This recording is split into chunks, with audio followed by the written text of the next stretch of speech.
สวัสดีครับพ่อแม่พี่น้องวันนี้ไปอีกแล้วครับผมอีพีนี้จะไปฟังสระเก่าครับผมพาย่างเล่นครับผมนี่ครับผม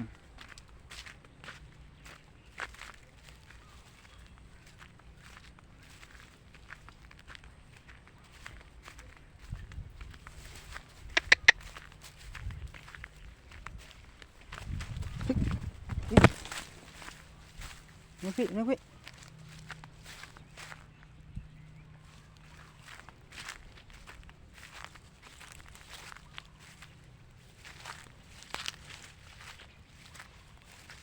มีพี่พี่นี่มานี่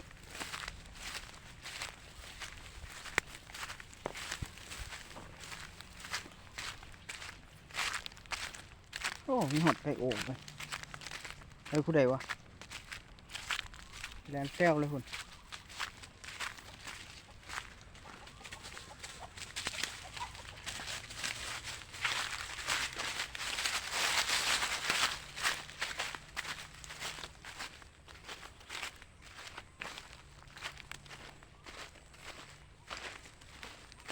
นี่หัดนี่ปลาไหลนะ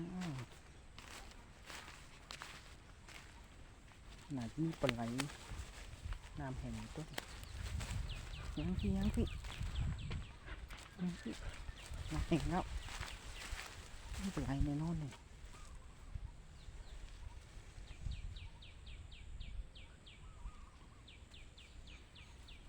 น้ำแห้งแล้ว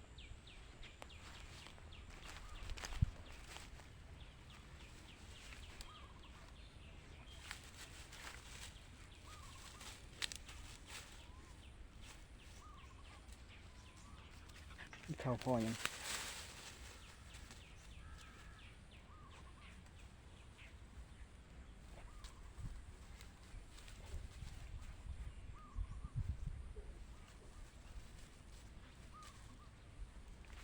พี่มีมาทางพี่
มี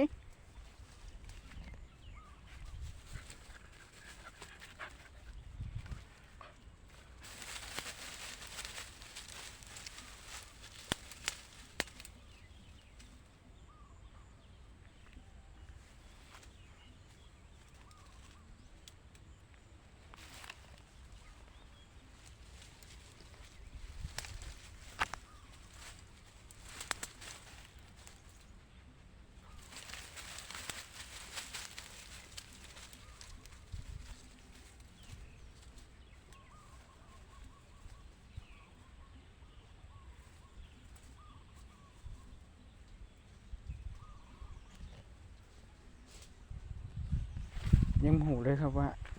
พออีหยังกำลังนำหาอยู่ อุ้ยกาก็ปวดบัดเลยว่าย่างเล่น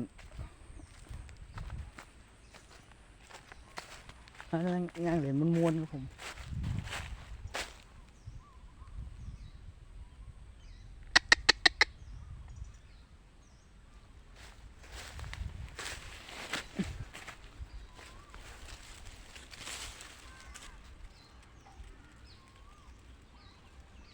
โอ้ยมันหกเลยตัวนี้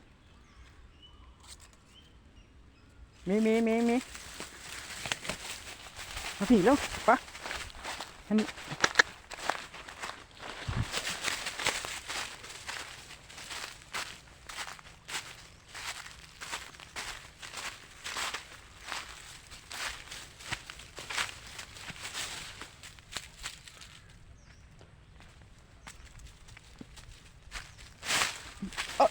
อุ้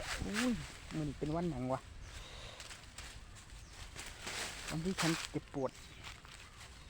มีเศร้ากระเตะอิดมันนี่ก็น้ำปักอีกโอ้โห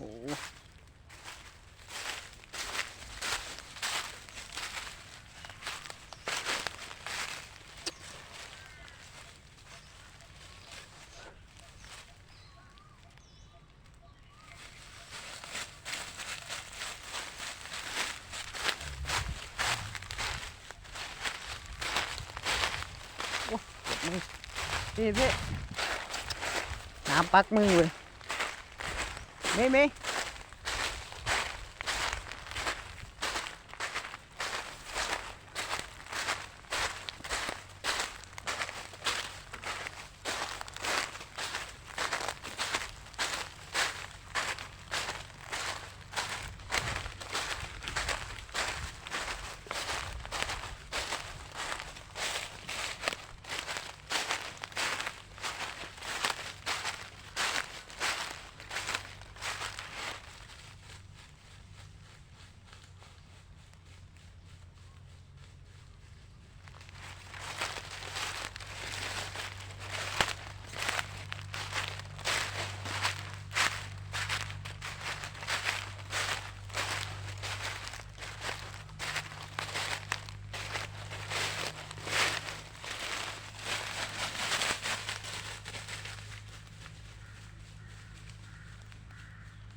ใช่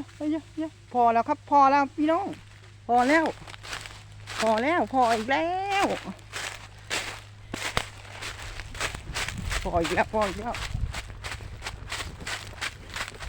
ไล่ตลอดปีตลอดศาสตร์ได้กินบ่เนาะนี่เนาะ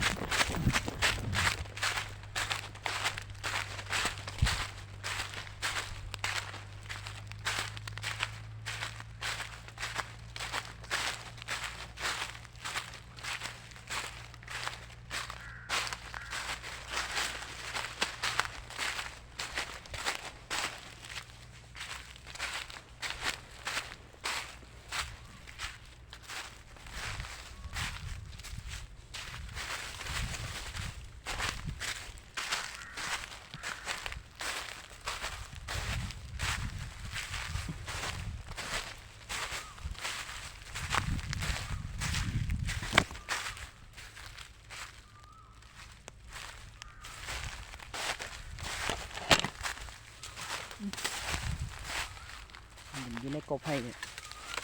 เจ็บบ่เจ็บหูอย่างเดียวกูหมุนอย่างเดียว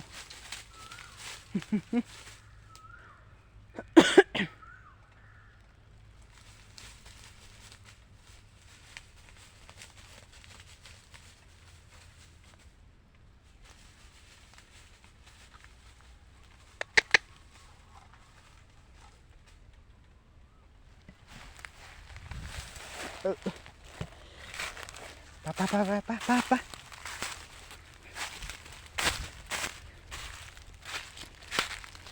นี่มาเร็ว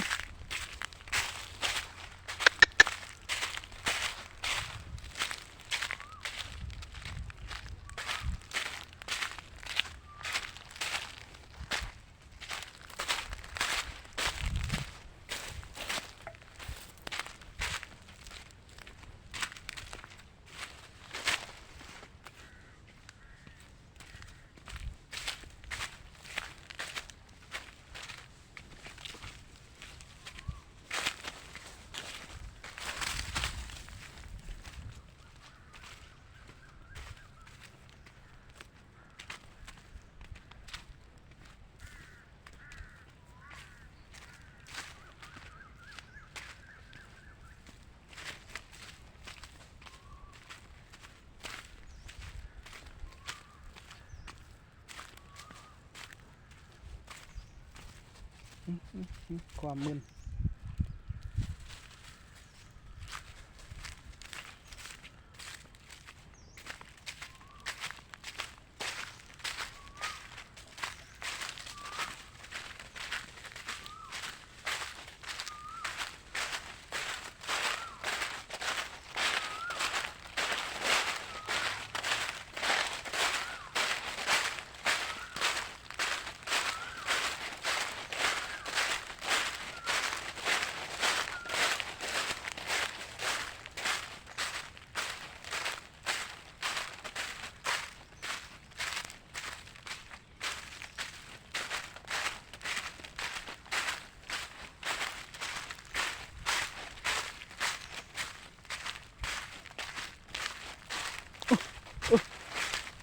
ย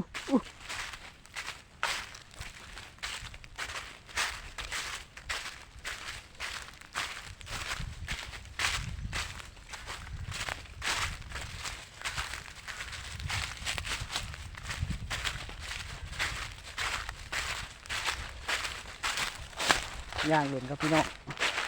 อุ้ยปวดขาแล้วอ่านมี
อีกายังหลายเลยเว้ย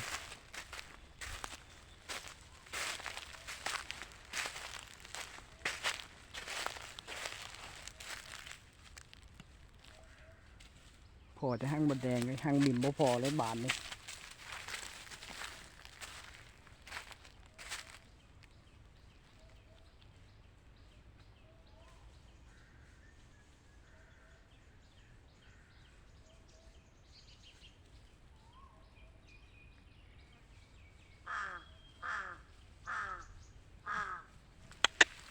มีพี่มี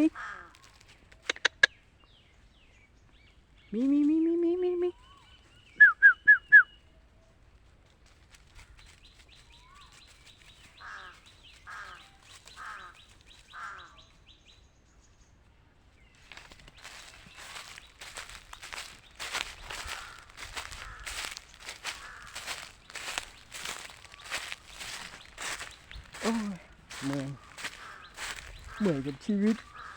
แล้วทนเหลือเกิน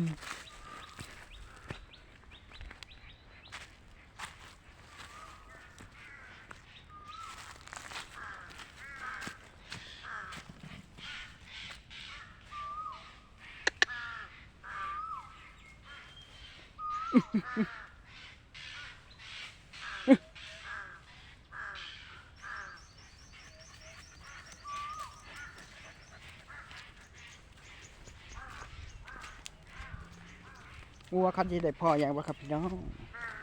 นี่คือการพาย่างเหลินครับผม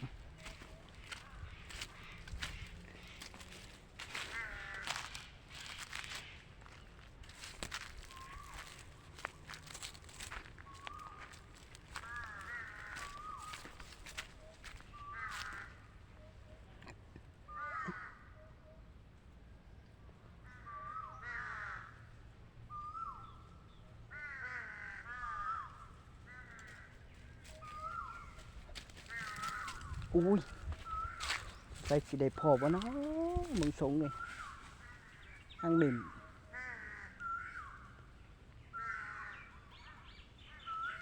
เดินหาต่อไปครับผม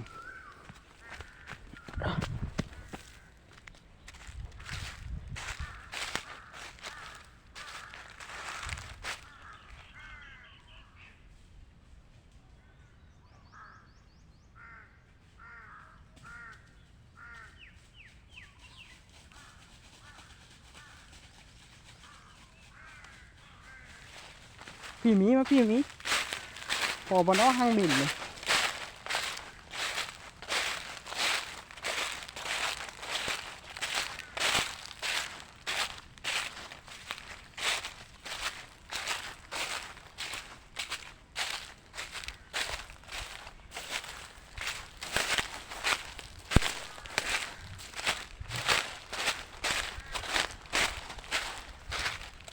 มืดบ ใบเขียวปื้อๆ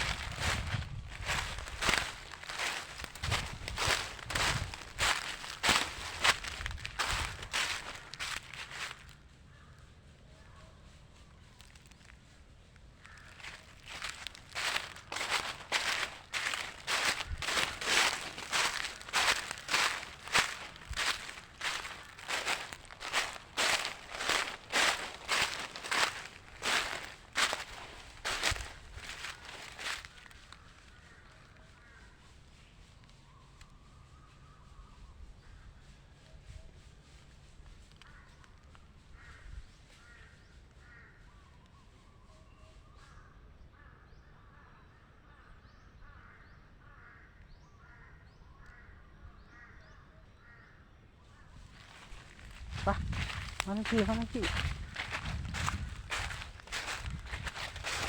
ล่างหาเจ้าพ่อเลย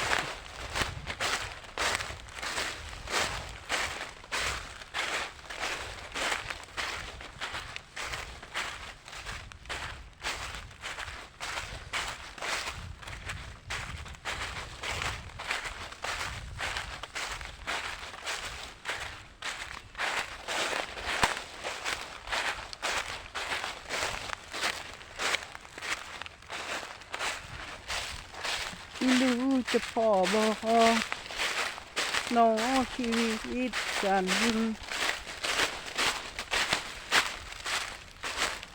ไหมก็เหลิมมีหลังก็ไม่เห็นมีว่ะสักครั้งหนึ่งนะ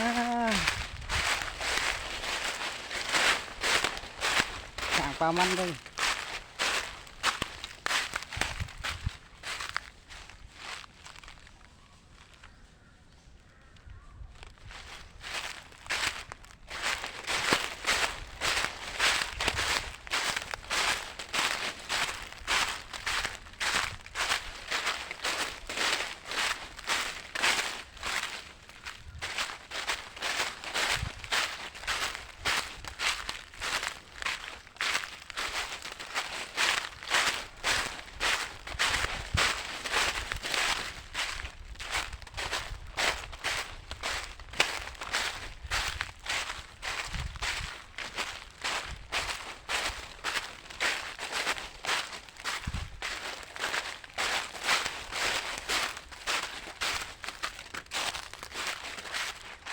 เดี๋ยวปื้อแล้วครับผม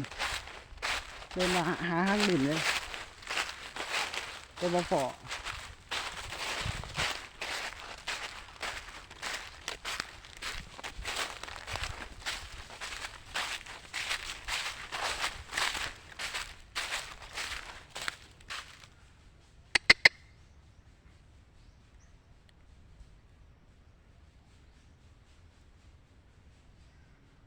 อันนี้ไม่นี่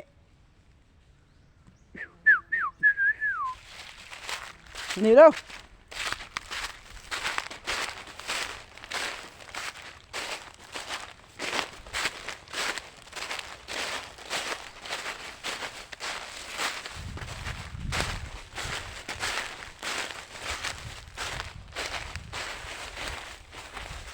อาจจะเป็นห้างหนูเลยตึ้งต้นใหม่ห้างหนูหน้าครับผมอาจจะได้ก็บ่พอ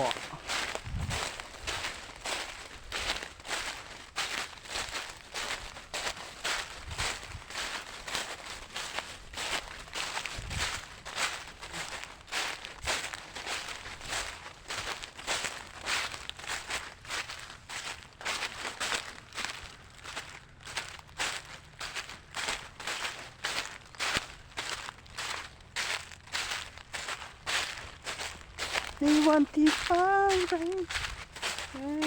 ดูกันสวรรค์เด็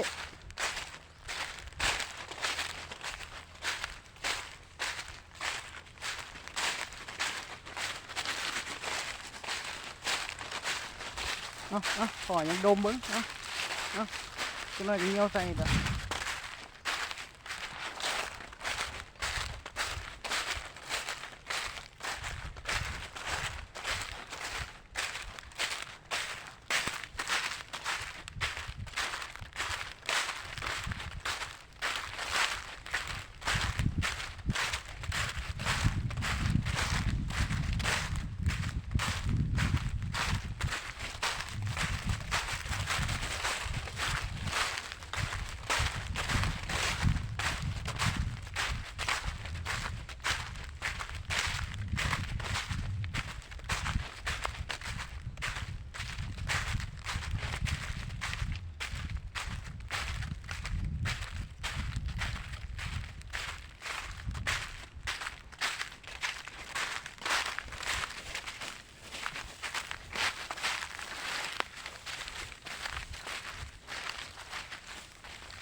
เห็นนี่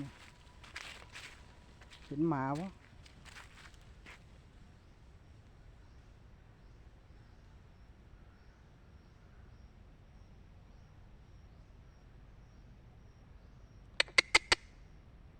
มาเลยกระบาดกระบาด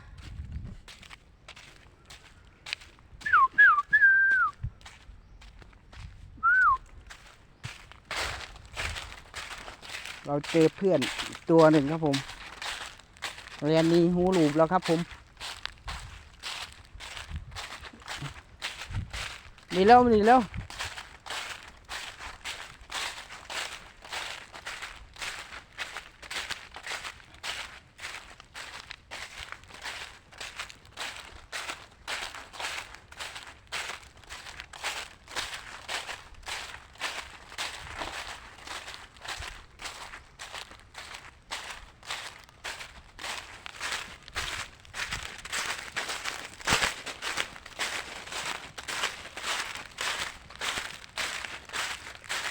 ยามแห่งการตาสัญญาก็เริ่มเปลี่ยนตัวอ้ำนาอาย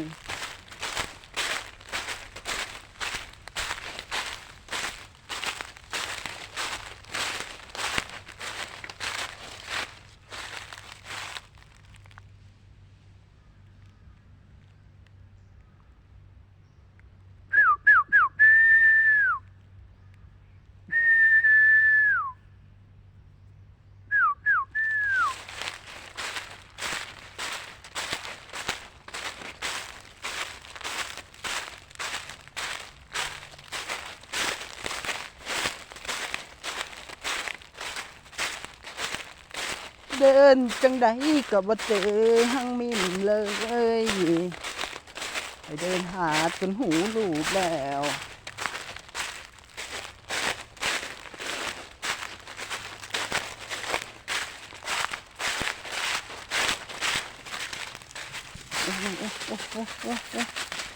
โ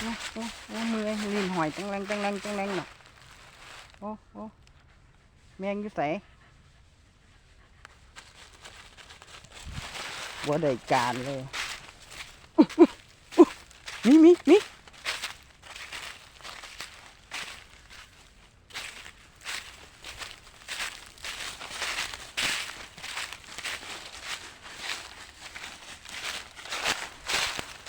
ได้การเปิดเอาไว้หาต่อไปครับพี่น้องหาต่อไปอนาคตสิพอวะ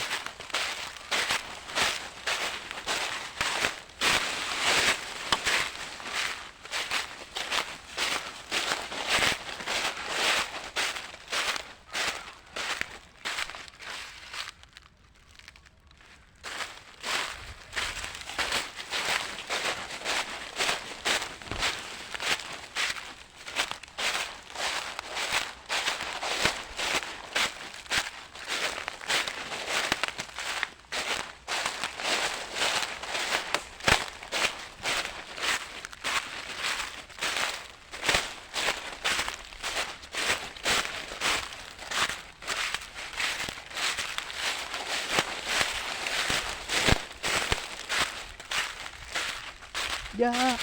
ถึงใจจะรับตาอย่าเริ่มถึงความมาอาย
โอ้ยบ้านฉัน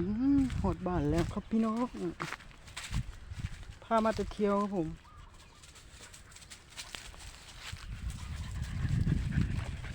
บอกแล้วสิเหนื่อย